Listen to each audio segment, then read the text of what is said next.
Hi guys, I just wanted to point out radar and how it works on a concave Earth. The only way it works. The lower the frequency of the radar allows the greater range, the greater distance.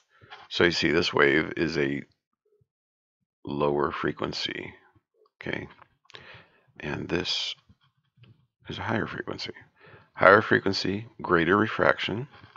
Lower frequency, less refraction. That is the reason why, as Wild Heretic points out, you can see a greater distance at 2 megahertz as opposed to 8 megahertz. 2 megahertz, you can see 500 nautical miles, or not see, but detect range. And 8 megahertz, only 150 nautical miles.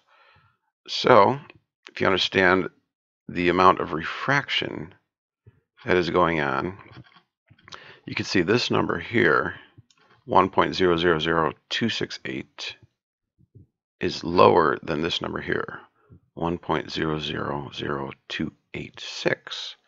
Okay, so this number is for a longer wavelength. Okay,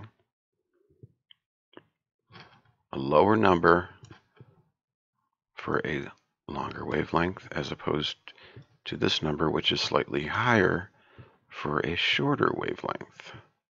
So this means that this is refracting more.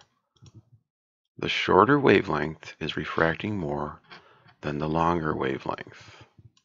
Okay, going back to my illustration, that is why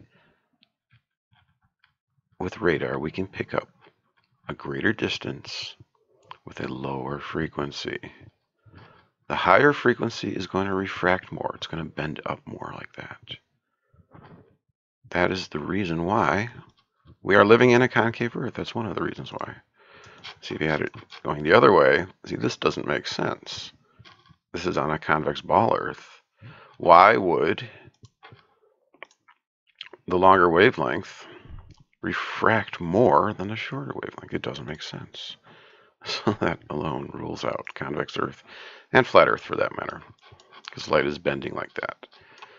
So kudos to Wild Heretic for this excellent observation. I'll give you the link to this. And also, I posed a question too. You know how they talk about a convex ball Earth? We'll talk about the top of suspension bridges being slightly longer than the bottoms. Well, if you understand that at the higher elevations, this is where this higher frequency light is going to frolic to, basically.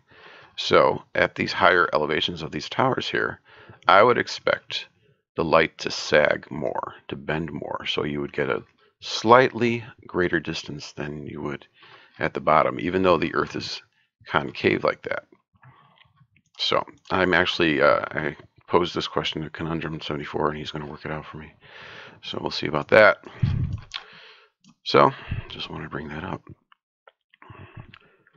Radar shows the concavity of the Earth. Thanks for watching.